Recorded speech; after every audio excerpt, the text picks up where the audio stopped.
sheep are on the farm. We made the decision a few months ago to bring some sheep to our property here in southeast Missouri. If you can look around, got a couple acres here. Quite honestly, the decision was based on my laziness. I'm tired of mowing. It takes about 6 to 7 hours to mow my yard on the weekends, and I got other things I'd rather be doing. So sheep came in a few days ago. Got a small herd here. We picked up, I think, 9 head of their St. Croix and Katahdin cross, all ewes, and they're fitting in pretty well. So come along with me. We're going to feed them and see how they do here.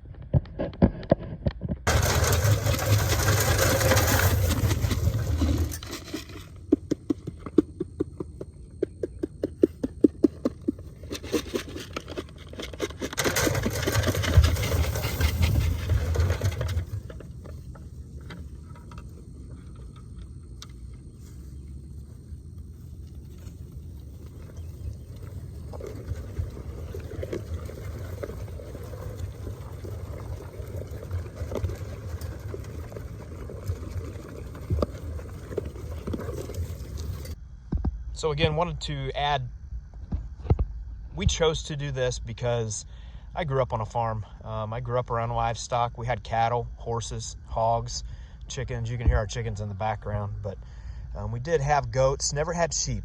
And I researched this. I really put a lot of time and effort into researching the right animal that we had on our property. And I'll be completely transparent. I really wanted Kiko goats. Looked really hard into picking up that breed and running them on our place here. And the more I talked to individuals, the more farms I visited and saw how these animals interacted with their owners. And just, they're so docile.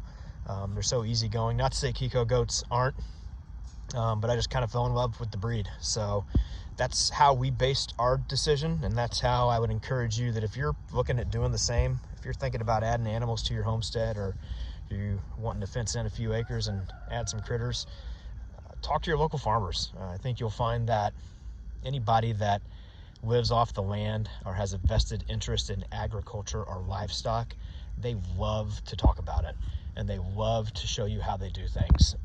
And again, I started out looking at Kikos, and the more that I started talking to individuals about Katahdins and St. Croix, and once I was around them, it just made sense to me, sense to us.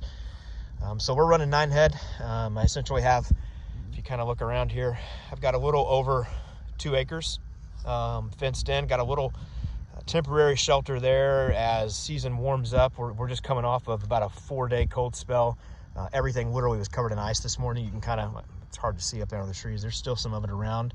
The ground was covered in ice. The water was frozen. The fence was covered in ice. And today was the first real thaw. So they're feeling a little spunky today. They're up moving around.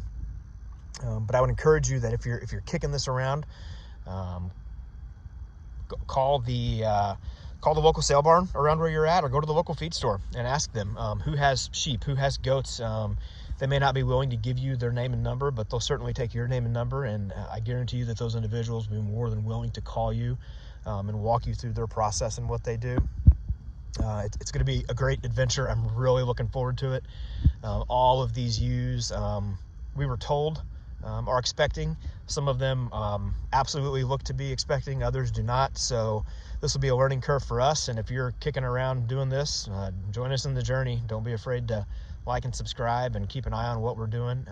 Any day now, they should be dropping lambs. So as we move forward in this journey, we'll do updates and make sure to keep you guys in the loop. And if you have any questions, shoot us a comment in the comments below, and I'll be more than happy to respond and help in any way that I can. So thanks for watching. Really appreciate it, and look forward to seeing you in the future. Thanks.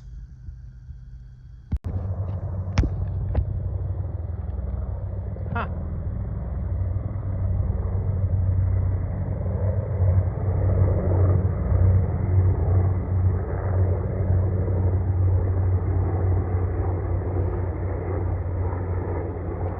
Little interruption in today's process. Don't see that very often. 3 gunners.